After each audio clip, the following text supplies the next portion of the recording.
Hello and welcome in, everybody. We got the One Piece 1133 post-game segment over the full spoiler comment section. We're going to be reading through the comments and seeing what people were talking about and just having some fun. I guess without further ado, let's get into it. All right, so we're going to start from the top and kind of work our way down, and we'll kind of just stop once the comments start getting like super repetitive. Granted, this chapter is really straightforward, right? It's Robin, it's Saul, and Elbaph. Like...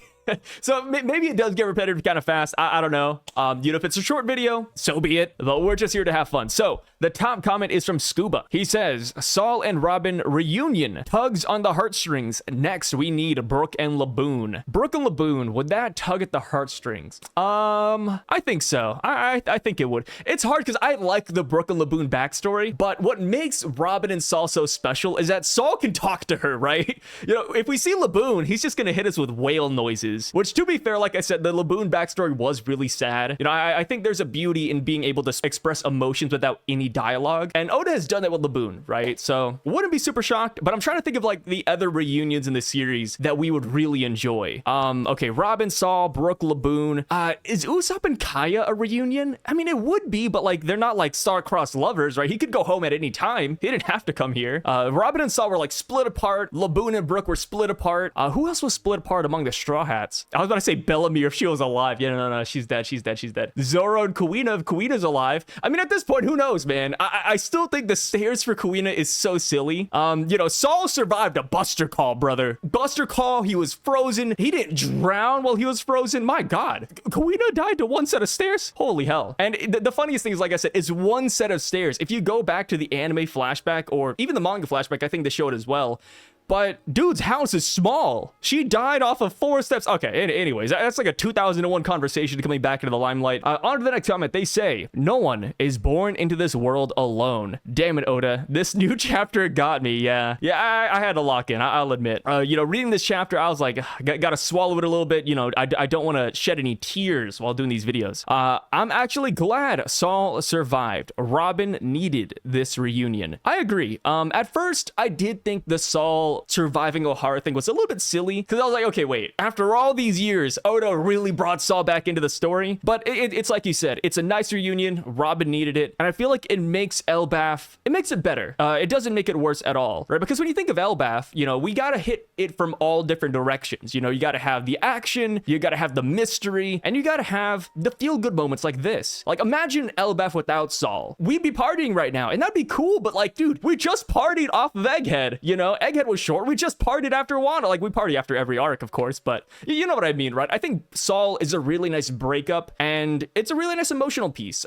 We just recently cried with Kuma and Bonnie, and now we're crying with Saul. That's how it is. That's how it is. So now, going down, they say, loving the mechanics of Elbaph. It reminds me of pre-time skip islands like Skypiea that just had unique tech-societies. Yeah. Like I said, I'm loving the Elbaph tech so far. I want to see more of the Sunstone because that's kind of like their bread and butter, right? Because you mentioned Skypiea. Skypiea had these, I was about to say sundials. They had the dials, and I thought those were really interesting, right? There was a dial for everything. There's a flame dial, a record dial, an air dial. Like, there was a dial for literally every aspect of life. So I am curious to see, like, how the Sunstone's gonna be, the new form of dials here. Of course, we also have Vegapunk technology, but we saw a lot of Vegapunk tech back on Egghead. So I want to see what the Giants have been cooking up for the past 1,000 years. Now the spoilers have clarified that all of the technologies we've seen before in One Piece work here in Elbaph. The clouds from Skypiea, the bubbles from Sabaody, hover tech from Egghead. These places could have been modified in the Void Century by the same thing or person so that this could happen. So like somebody brought all of these technologies to Elbaph? I could see that. I mean, definitely with the Vegapunk technology, that's like 100%. But outside of that, this could just be a natural occurrence, right? Because Loki did call the underworld the first world. I don't know how literal we really want to take his words, but if he's telling the truth, if this is like where life originated and it is the first world, then yeah, maybe this all existed existed here beforehand. Like, nobody had to bring it here because it was always here. And now I'm just kind of curious about the tree. The tree of Elbaph, the Yggdrasil tree, the Atom tree, it's really odd looking. It almost looked like somebody cut it off in the middle and then it had to regrow, right? Because there's like that extra layer. So I wonder if there's gonna be some backstory there. Was the Yggdrasil tree always a part of Elbaph? Did somebody plant it? I think there's still a lot of questions here, but I do think that this might actually be the first world in the world of One Piece. But of course, maybe I'm just falling for Loki's lies. Who knows? Who knows? Robin being blamed for the destruction of civilian ships puts it into a new perspective for her first appearance, where she destroys Igram's ship as it leaves Whiskey Peak. She makes herself seem like the threat and that the world government set her up to be. We see her as the world does, and only through getting to know her over the course of the story do we see the true Robin. That's really good. Oh yeah, I like that. I like that. Funny thing too is that Robin didn't even destroy Igram's ship, right? But I mean, well, she does destroy it, but Igaram survived. Like, that guy was a-okay.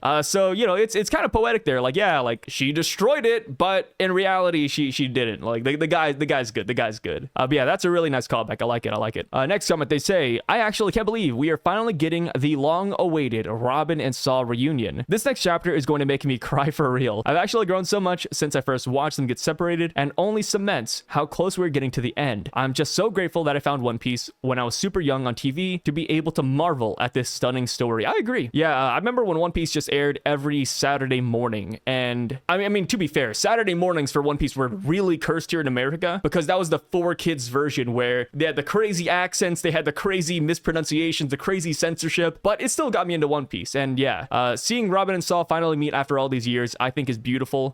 I can't exactly, I'm nitpicking, by the way, but I can't exactly call it the long-awaited reunion because we just found out that Saul was alive a year and a half ago, right? It was like at the beginning of Egghead Island, because before that, we all had this idea that Saul was dead, but there's always a chance he was alive, but it was never confirmed until recently. So yeah, it's a whole thing, but I am glad that Saul is here. I'm glad that Robin met him. I've seen some people, I've seen like one or two comments on Twitter, which it's not a real place, but they're like, oh, like, why are we wasting time on Saul? Why are we doing this? And it's like, okay. Minus the emotions, right? Forget the whole Robin and Saul thing. Forget the tears. Saul is a really important character. This guy has the books from O'Hara. He potentially has the poneglyph studies that they had. Like, dude, the researchers knew the name of the ancient kingdom. Do you know what that means? That means that we're gonna know the name of the ancient kingdom pretty soon, right? Like, Saul has that info, and he probably has much more, because that was just the first thing that Clover was going to say, and then the guy got shot. So yeah, I think Saul's gonna come in clutch, especially since he's, you know, here with Vegapunk. So yeah, I think we're gonna bounce off hella theories. I think we're gonna get a lot of Void Century information from this character, and what better character to get it from than Saul, in my opinion. So now, going down, they say, 1000% agree, a Robin W is never a waste of time. Yeah, I mean, I'm also a little bit biased. I'm a big fan of Robin.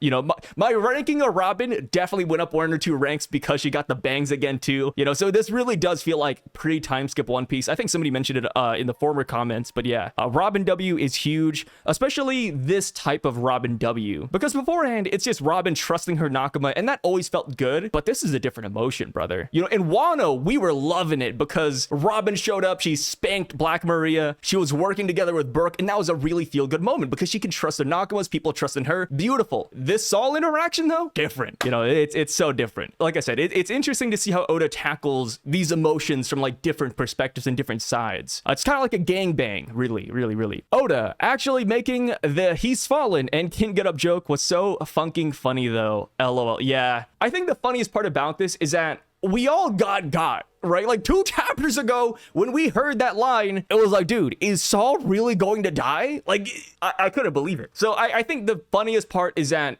I fell for it, right? I actually believed it. In this chapter, though, it's not so believable, though, because Robin sees through it immediately. Like, Robin doesn't even have to look at Saul, right? Like, Robin heard the words, and she said, okay, that is BS, guys. That is BS. I'm gonna go talk to this man. So yeah, I think it was a really good joke, amazing callback, and Oda's been doing this a lot recently, right? When Luffy, Zoro, and Sanji beat, was it the lion? Yeah, it was the lion earlier on in Elbaph. When we beat the lion, it was a direct callback to the Sandora lizard, panel for panel. And then we had Luffy versus Rob Lucci, again, another direct callback, panel for panel. And here we have it, a third one where Oda is going back and recreating this exact same moment panel by panel.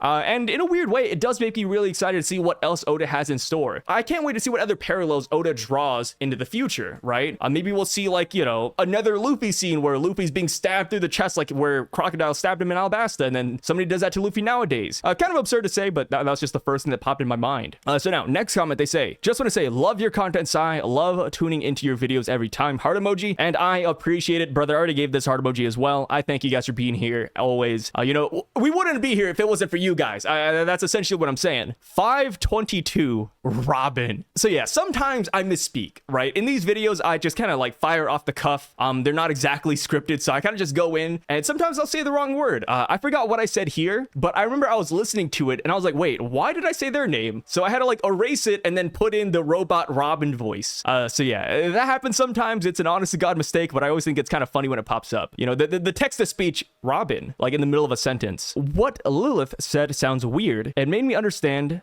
like she saw the ship and had a eureka moment when she thinks island cloud, sea cloud, bubble, rainbow, and hover. All of this egghead technology can coexist on the island, sort of hinting that Elbaph will be Vegapunk's new location. Oh, Vegapunk stationing here on Elbaph. I could see it. The thing is that Vegapunk is a welcomed guest here, right? Vegapunk shared technology with this place. So yeah, I could see Lilith and maybe even the Megapunk stationing here as well. I'm trying to think, right? Because a lot of people like Lilith for Nakama. Personally, I'm not in that camp, but if we had to leave her somewhere, I do think Elbaph would be the best place. Either Elbaph or Wano. Wano is going to be hard because, you know, we're not going to go back to Wano for some reason, unless we're going to go for Pluton, which I really don't see happening. I think other characters are going to take Pluton and bring it to us, like maybe Blackbeard or maybe Momonosuke. So yeah, I think Lilith will make a great addition here in Elbaph. Maybe hang out with Saul, hang out with the giants. Yeah, I think that is perfect. Outside of this, though, the other places I could see Lilith going would be with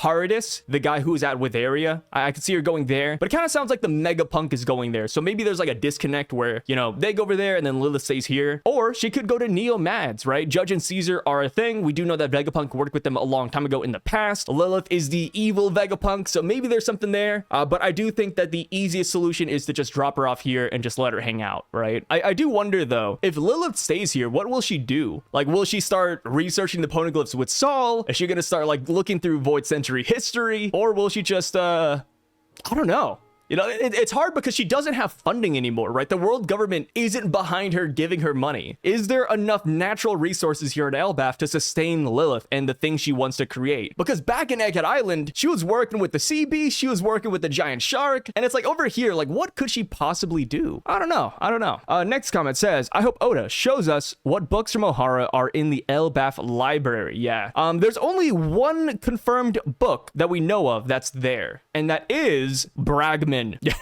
Yeah, that's right. The Bragman book that we saw last chapter, it is one of the books that was saved during the Ohara fire. It's kind of crazy, huh? Like, out of every book in One Piece, Bragman is here. And maybe Saul even gives us Bragman information, right? Maybe he read through the book, maybe he knows a little bit more about it, and then he tells us, hey, you know, I heard this weird thing from Louis Arnaud saying not to stay in Elbaph for too long. Haven't really figured that out, though. I think that could be the case. Another character that we know of that has read Bragman is Nami. Nami's the first person that introduced us to the book in the first place, in the manga and in the anime. So there is a chance that Nami and Saul come together and have a Bragman moment. I think that'd be pretty cool. Why would Saul be called the man marked by flames and not the giant marked by flames? Also, a black ship is a vague description for a black ship large enough to host a giant, and the whirlpools, it's not Saul. I agree. Back when the spoilers first came out, I got a lot of people telling me that this is the man marked by flames. They've been tagging me, and I like that, right? When people have ideas and community ideas, I love to hear all of those opinions. But from my standpoint, I really don't think it's Saul, because we didn't get any new information in regards to everything you said here, right? No whirlpools yet, no black ship, and of course, like you said, like the giant thing is massive, right? I'd be appalled if every person who's talked about the man marked by flames didn't mention that it's not a man, it's a giant, right? Like a giant black ship, you know, giant whirlpools, you know, giant man with giant flame marks. Like, it would be crazy if that was the case. And yeah, like I think it's too on the nose as well. I think it's a proverbial marked by flames as well too. So when we see man marked by flames, it doesn't necessarily mean burn scars. It could mean either burn scars or just somebody who's been associated with flames. So I think that little distinction there is going to be really important. So yeah, TLDR, I just don't think it's Saul yet. You know, we'd have to explain a lot, and also we'd have to explain why he took a red poneglyph from Fishman Island, but not the blue poneglyph that is right beside it. All right, Saul is a researcher. Why would he take one poneglyph but leave the other? Because that would mean that he knows that the red one is important for Laughtail and took that, but he saw the blue one and said, who cares? You know what I mean? Like, Saul's a scholar. He would take both of them. I don't know. I feel like there's a lot of weird questions about this. And also, I do wonder how he got to Elbaph, right? Because we know that there's only two ways, to our knowledge, to get to the New World. You either go over the red line, thanks to the world government, or you go underwater and you pass through Fishman Island. Which one did he do, right? Like, I'm assuming he went underwater, but we've never seen a giant underwater, minus Waratsume from Fishman Island, but he was also a fishman. So yeah, there's a lot of questions about Saul still, and the man marked by flames, so it's too soon to pull this trigger in my opinion. Robin, wanting to take her own life is destroying me, especially at a very young age. I'm gonna cry at the panel, I'm already tearing up. Yeah, Robin, you know, about to jump off the cliff. We get the flashback of all of her parents. You know, we got Olvia, we got Saul. Like I said, he's not in the chapter, but I like to imagine Clover's like somewhere in the back of her mind saying, hey, Robin, you're a genius, don't die, it's too soon for you. But yeah, it's really sad. It's really sad. I think the saddest one will be like Robin eating out of the garbage can. I think that's definitely the saddest one. They say, it's nice that after so many dark, funny, action-filled chapters in the last few years, one has come out that is so tear-jerking and pure-hearted, and only a few weeks before Christmas, no less. Yeah, and this happened last Christmas too, right? Because last Christmas, that is when we were at the peak of the Kuma Bonnie flashback. You know, like, I think the New Year's chapter was when Kuma got his personality erased. So there's something with Oda and Christmas, man. Like, Oda does not like Christmas, which is funny because people don't think that Japan celebrates Christmas, but they really do. If you've been in Japan around this time of year, you know that, dude, they throw up Christmas lights. They got Santa Claus around every corner. Like, they love Christmas, bro. They really do. But I guess not Oda though. You know, when Oda thinks of Christmas, he thinks about people crying.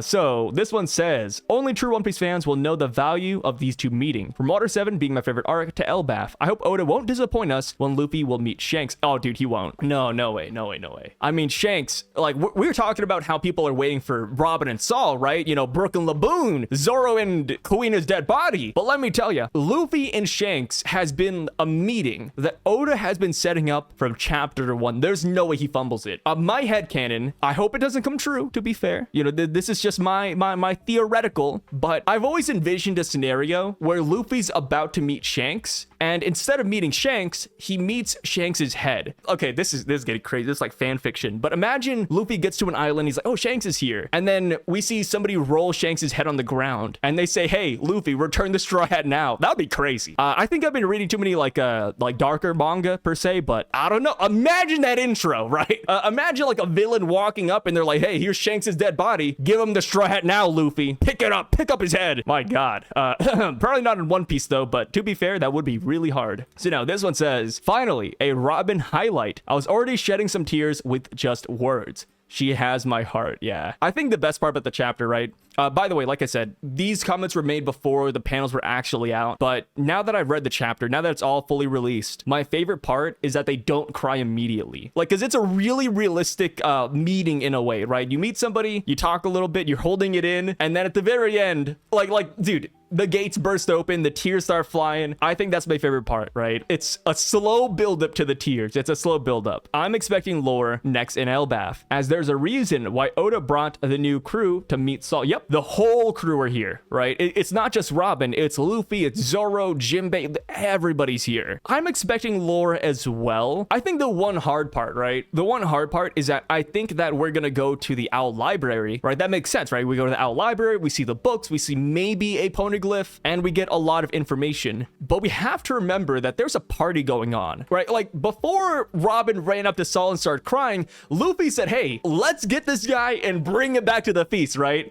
So there is a chance that we don't get the lore right away, and instead we really do just take Saul to the party. Either way, I think it's good because I think we will get things at the party too, because Hardin, he wanted to talk about Big Mom, Dorian Brogy. They also, I bet, have a lot of things they want to tell us. I bet we're going to get lore about Loki when we're feasting. So even if we do not go to the Owl Library right away, I think we will get a lot of stuff. I really do. Because Elbaph is still a land of mystery. We have no idea what's going on here. There's too many variables right now. We got Loki, Mystery Man, Louis Arnault, Saul and his, studies for the past 22 years. Oh, man. Yeah. Dude, Elbaph is going to go hard. This summary absolutely made me tear up. Out of all the fighting and wild imagination Oda has, his emotional scenes really hit, man. Yeah. I forgot what it was. It was like an old interview, I think. But Oda said that a good rule of thumb when making these scenes is to make himself cry. And he said the saddest scene in One Piece, which I still don't believe it, but he said the saddest scene for him was when he drew the VVX scene with the Straw Hats leaving Alabasta. To be fair, that was like a 2010 interview, so like a lot of time has passed. But yeah, I like to imagine Oda definitely cried here, right? Just drawing the one-to-one parallels. He was like shedding tears or something, man. Guy's crazy. They say, posted less than 1 hour ago, let's go. Thank you, Sai, for all that you do for us. Thank you, brother. As always. It's not Saul. I don't think anyone in his right mind would describe Saul as just man marked by flames instead of giant. Yep, I agree. Somebody else commented that earlier, and I 100% agree. I should look at some of these replies as well, especially when it comes to these theories. I've been kind of doing a bad job at that. They say maybe the legend was started by the giants. No, I don't think so. Because the giants are all allied, right? The giants aren't looking for the One Piece. Like, no giant we've seen thus far is looking for the One Piece. They just want to be warriors.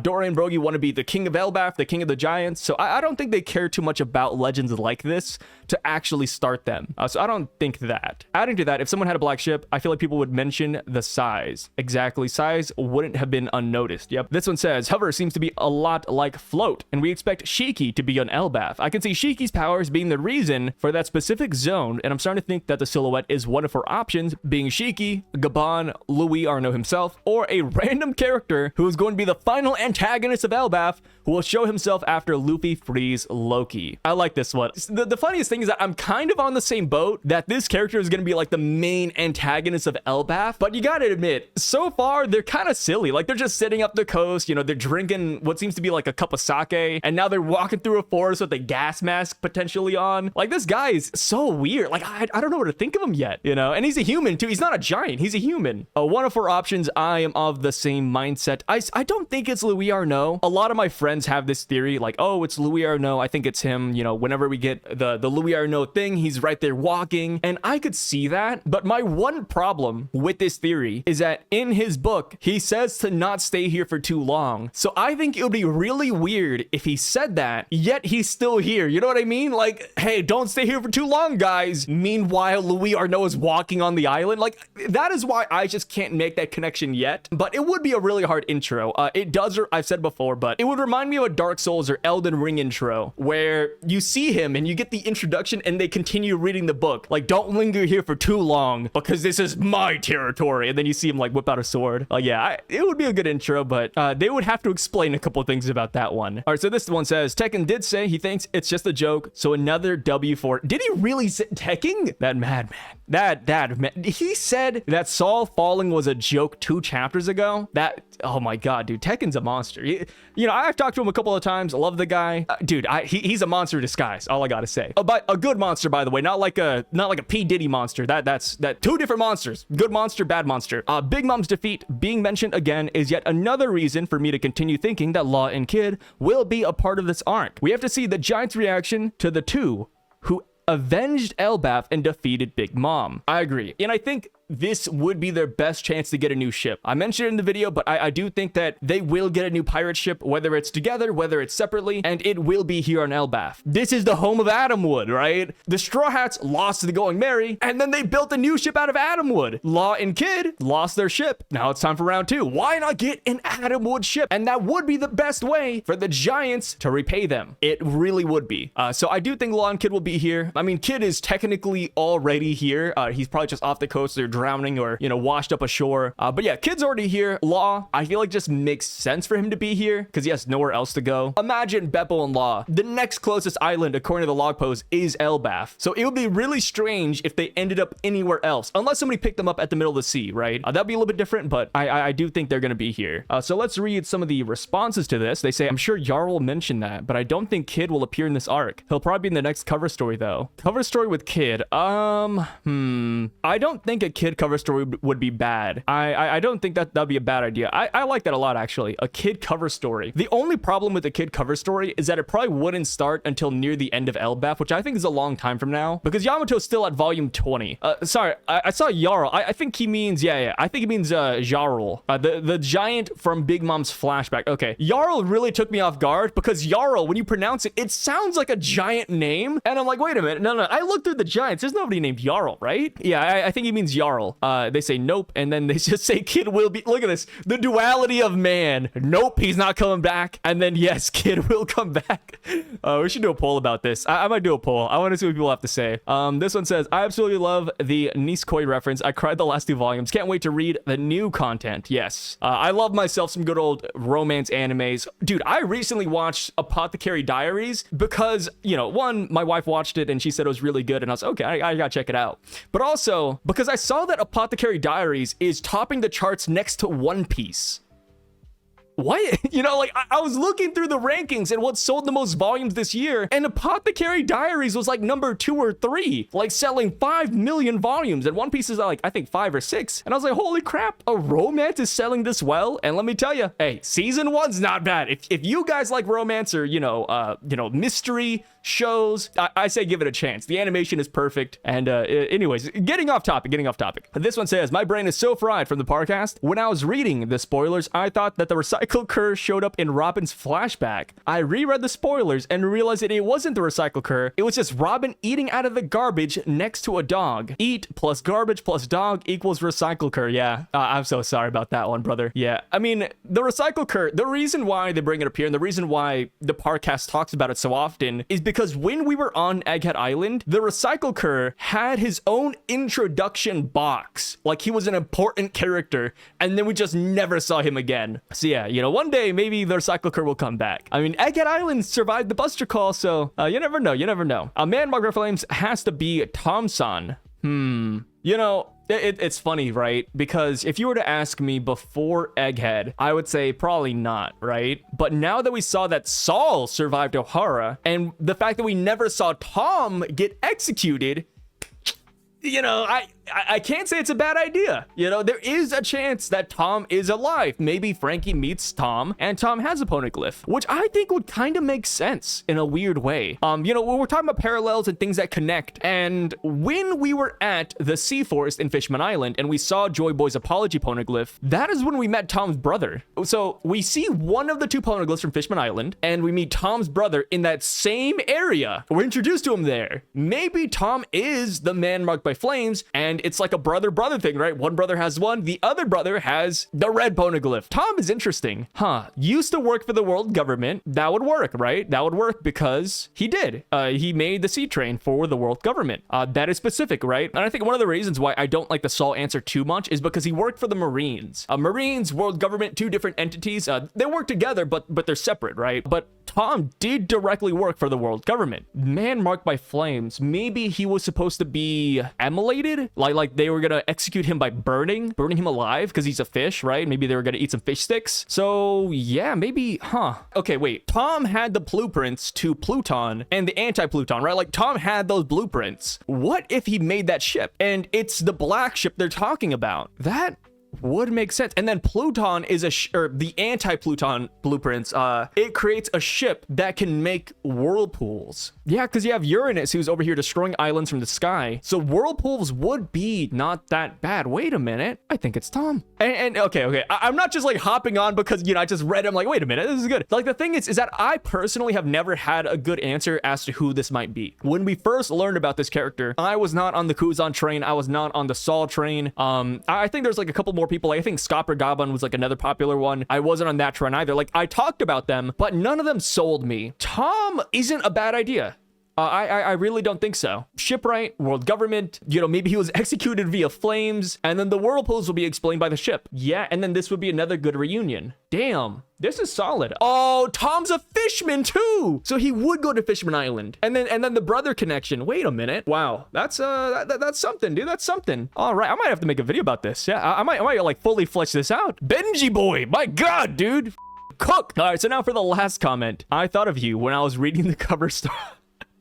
Yeah, I mean, just how ridiculous this was, because I was saying Shinobu, I was saying all these other people, and it's freaking Hold'em. Yeah, good old Hold'em, good old Hold'em. And now for the last comment, we'll read this one too. They say, Saul wouldn't get up readers. Theories, theories, theories. And Oda says he's just a chill guy, pretending his first meeting with Robin again. Yeah, a good old Saul. Dude, this must mean that he's been practicing, right? Because we see him do it this chapter, and they're like, oh, Saul can't get up. But he also did it 2 chapters ago. So does that mean that he does this often? In the future, we're gonna hear something like, oh, Saul died in the war, and then we're gonna find Saul and he's pretending again. Like, we're gonna expect whenever Saul is like, quote, dead, he's not dead. He's just hanging out. He's just hanging out. What does this one say? Sai, I have a question. Do we know what happened to Gold D. Rogers' set of poneglyphs? There may be one more set out there we may not be counting for. Oh, like his rubbings.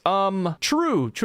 Gold Rogers' rubbings of the poneglyphs. Yeah, it could be out there. But there is also a chance that Roger threw it away. And the reason I say that is because I'm thinking back to 2 instances. One of them is not canon, the other one is. We'll tackle the canon one first, but Odin made it to Laugh Tale, and he learned the truth of the world, right? And he was writing his journal. He wrote it in his journal, but he tore it out.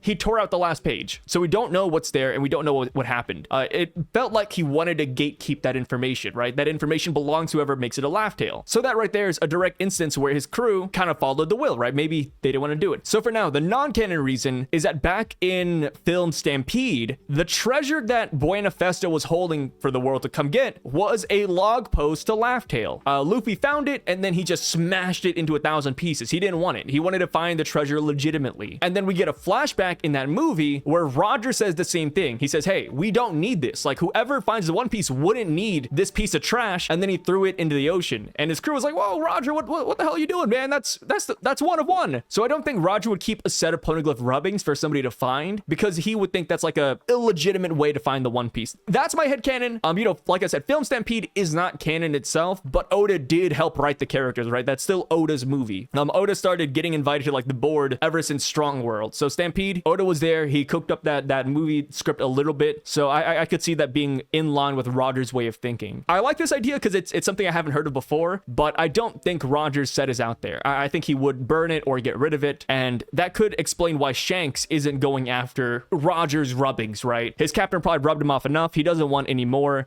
So yeah, that's probably why Shanks told Kid to hand over the poneglyphs or leave. But yeah, with that being said though, guys, that is it for today. Thank you so much for being here. I really freaking appreciate it. Thank you for going through these comments with me. Again, you guys are the best. Couldn't do this without you. And I will catch you guys when the next chapter spoilers release. Sai, signing out.